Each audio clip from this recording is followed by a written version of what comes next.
There are certain UFC fighters who have recently lost so many fights in a row where they are likely to be released from the promotion. So here is 5 fighters who will be cut from the UFC roster.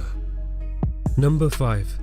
Eric Spicely is a UFC middleweight fighter who is known for his high-level jiu-jitsu skills and has pulled off some great submission wins. In his UFC career, he has managed to put together 2 stunning finishes over Thiago Santos and Alessio Di Chirico. His UFC record is 2-4 and has lost his last 3 fights in a devastating manner. He was submitted by Antonio Carlos Jr. at UFC 212 and next finished by TKO to Gerald Meerschaert at the Ultimate Fighter 26 finale, and lastly finished again by TKO to Darren Stewart at UFC Final 139. It is very likely that the UFC may let him go from the roster. Number 4. Mike Santiago is a UFC featherweight fighter who was given a contract with the promotion after he brutally knocked out Mark Chirico on Dana White's Contender Series. However, since joining the UFC, the young featherweight hasn't been able to get his hands raised. In his UFC debut, he was submitted by Zabit Magomedsharipov at UFC Final 115 and next lost a unanimous decision to Mads Burrell at UFC Final 124, and most recently was finished by TKO to Dan Ige at UFC 225. With 3 losses in a row, I believe the UFC may let him go from the roster. Number 3.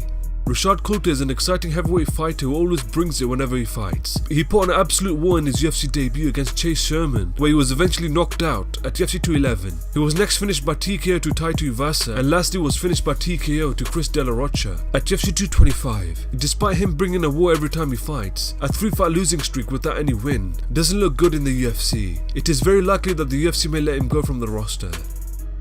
Number 2. Mike Jackson made his professional MMA and UFC debut against young prospect Mickey Gall at UFC Final 82. In the fight, he was immediately taken down and submitted by rear naked choke in just 45 seconds of the first round. After this fight, he was immediately released from the promotion. When it was heard that CM Punk will be fighting again in his hometown of Chicago in UFC 225, Mike Jackson was given the opportunity to face CM Punk in a 3-round welterweight bout. In the fight, Mike Jackson just toyed with CM Punk in the whole fight and didn't try to push for the finish. After the 3 rounds, the unanimous decision was given to Mike Jackson. After the fight, the UFC president Dana White mentioned that he was not impressed with Mike Jackson's performance and he would be releasing him from his UFC contract.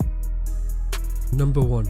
CM Punk is a former WWE wrestler who signed with the UFC in 2014 with 0 experience in any form of combat. After spending some time with Duke Rufus, who was set to make his professional debut against young prospect Mickey Gall at UFC 203. In the fight, he was immediately taken down and beaten up, where he was eventually submitted by a rear naked choke in the first round. After this fight, he disappeared for almost 2 years and made his return against Mike Jackson at UFC 225, where in the fight, he was able to take Mike Jackson to the ground in the first round, but slowed down quite a considerable amount in the last 2 rounds, where after the 3 rounds, the unanimous decision was given to Mike Jackson. After the fight, the UFC president Dana White mentioned that his UFC career is likely over. I hope CM Punk continues to improve and continues to do what he loves.